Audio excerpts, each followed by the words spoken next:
Quand j'ai débuté dans l'activité de marchand de biens, je me posais beaucoup de questions au sujet des financements. Quand je voyais des personnes pouvoir financer plusieurs opérations en même temps, quand je voyais des personnes pouvoir financer des opérations à plusieurs centaines de milliers d'euros, plusieurs millions d'euros, et accumuler les opérations en même temps, je me disais comment ils font toutes ces personnes-là pour pouvoir y arriver. Et en fait, sur le long terme, j'ai compris certaines choses. Dans cette vidéo, je vais te partager en fait les méthodes que j'ai apprises sur le long terme. Alors attention, toutes ces méthodes-là, tu ne vas peut-être pas pouvoir les mettre en place tout de suite. Je te les partage, mais ce sera quand même très intéressant de les connaître pour pouvoir peut-être les appliquer sur le long terme. Alors bien sûr, au début, tu vas avoir des personnes qui vont faire grossir leur capital et peut-être que dans leur région, le coût de l'immobilier n'est pas très élevé et ils peuvent se positionner sur plusieurs opérations. Par exemple, une opération à 100 000 euros, une autre à 150, une autre à 200 000 euros. Et ils ont peut-être un capital qui est, je sais pas, je te dis un chiffre au hasard, 500 000, 600 000, 700 000 euros, ce qui leur permet de se positionner sur plusieurs petites opérations en même temps. Ça, c'est une chose. Mais pour en arriver là, il faut bien passer par l'accumulation de plusieurs opérations, dégager plusieurs marges pour qu'au final tu fasses grossir ton capital. Et ce que je vais te partager, c'est ce que j'ai appris en fait en discutant sur le long terme avec plusieurs marchands de biens qui étaient quand même assez expérimentés et qui arrivaient à accumuler les opérations, faire plusieurs opérations en même temps, mais pas des opérations à 50 000 euros ou à 100 000 euros, des opérations à 500 000 euros, des opérations à 800 000 euros, 1 million, 1,5 million. Et je t'avouerai qu'au début, pour moi, c'était un petit peu un mystère.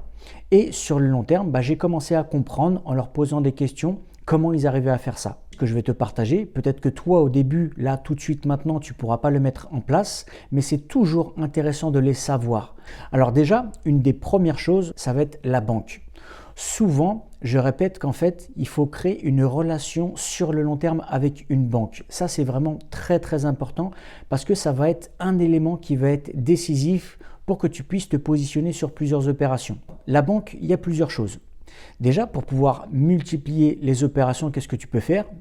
Tu peux en fait multiplier les banques. Ce n'est pas interdit, tu peux aller voir une banque, te positionner sur une opération.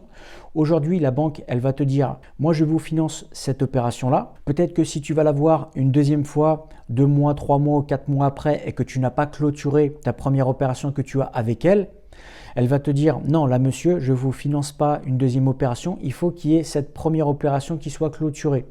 Rien ne t'empêche d'aller voir une autre banque. Et en fait, je connais pas mal de marchands de biens qui procèdent comme ça. C'est-à-dire qu'ils vont aller voir une banque, ils ont quand même un minimum d'historique, donc la première banque va les financer, et ils vont voir en fait plusieurs banques. Donc en fait, une des premières choses, une des premières méthodes pour que tu puisses te positionner sur plusieurs opérations en même temps, ça va être en fait de multiplier les banques. Si ta première banque veut bien te financer plusieurs opérations, pourquoi pas? Mais si tu es bloqué à une ou deux opérations et que tu souhaites te positionner sur d'autres, rien ne t'empêche d'aller voir plusieurs banques. Une autre chose aussi qui peut être intéressant, ça va être toujours la même chose avec une banque.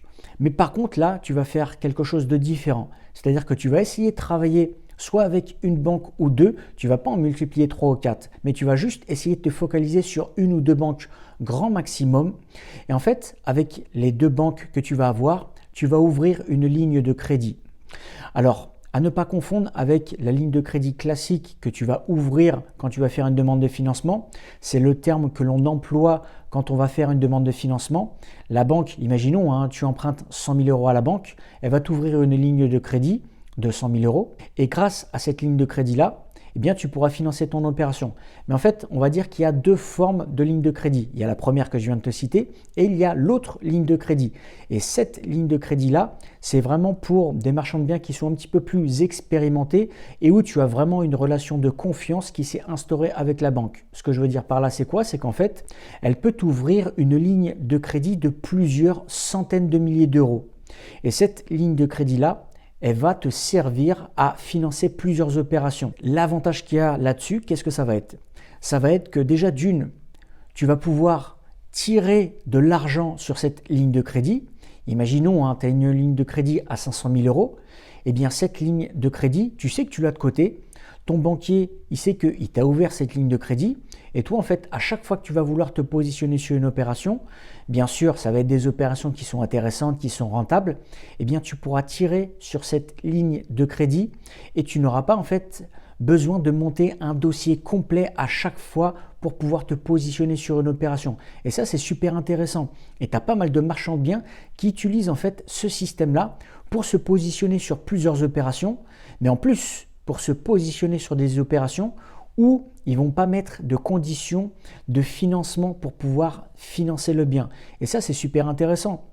Parce que si tu sais que tu peux par exemple te positionner sur une opération à 100 000 euros, à 200 000 euros et que tu as une ligne de crédit de plusieurs centaines de milliers d'euros et que tu peux tirer dessus autant que tu veux, bien sûr dans la limite du montant qui t'est fixé, bah ça c'est intéressant. La seule chose que tu vas devoir valider, c'est en fait de valider le projet avec ton directeur de banque. Enfin moi personnellement, je sais que je suis en contact avec mon directeur de banque et c'est comme ça qu'il fonctionne. C'est-à-dire qu'il ouvre la ligne de crédit. Imaginons c'est une ligne de crédit, allez on va prendre un chiffre rond à 1 million d'euros. Tu veux te positionner sur une opération à 200 000 euros, à 250 000 euros. Je lui présente l'opération.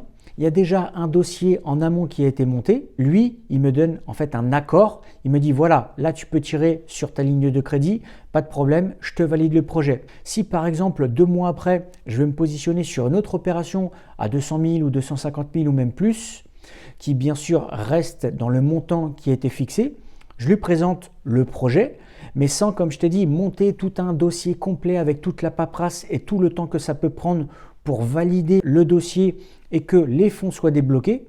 C'est lui qui valide le projet et boum, je peux tirer sur ma ligne de crédit.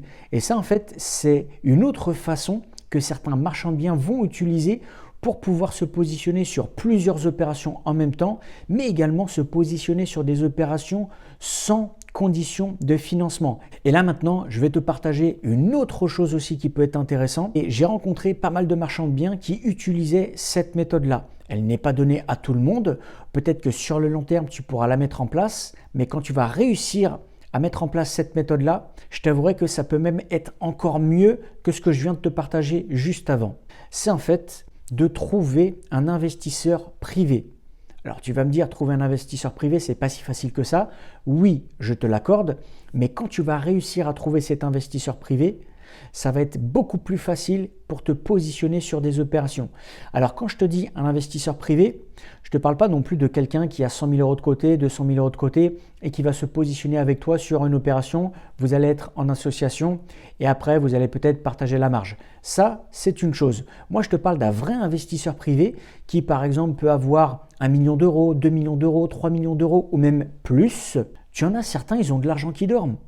Et en fait, ces personnes-là, si tu as l'opportunité, la chance de pouvoir les rencontrer et de pouvoir t'associer avec elles pour qu'elles puissent financer tes futures opérations, ça, ce sera super pour toi sur le long terme parce que ça pourra vraiment te permettre de passer au niveau supérieur. Donc concrètement, à un moment donné, tu vas développer ton capital, mais avant de développer ton capital, soit tu te positionnes sur plusieurs opérations en multipliant les banques, soit tu choisis vraiment une banque ou deux grand maximum avec qui tu noues un partenariat sur le long terme et cette banque-là, elle te proposera ou elle te permettra d'ouvrir une grande ligne de crédit où tu pourras tirer dessus pour te positionner sur plusieurs opérations ou sinon, tu arrives aussi à trouver un ou plusieurs investisseurs pour te positionner sur plusieurs opérations, mais je t'avouerai, trouver même un investisseur qui a plusieurs millions d'euros à investir, oui, c'est rare, oui, c'est difficile, mais ce n'est pas impossible de le trouver.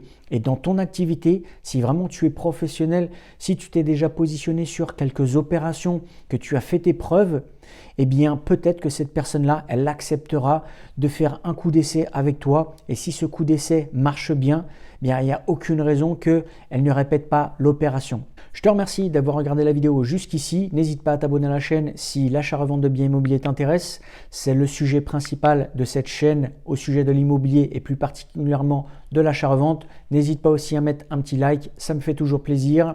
Et toutes les semaines, je te partage des vidéos. Donc, je te dis à la semaine prochaine dans une prochaine vidéo. Ciao, ciao!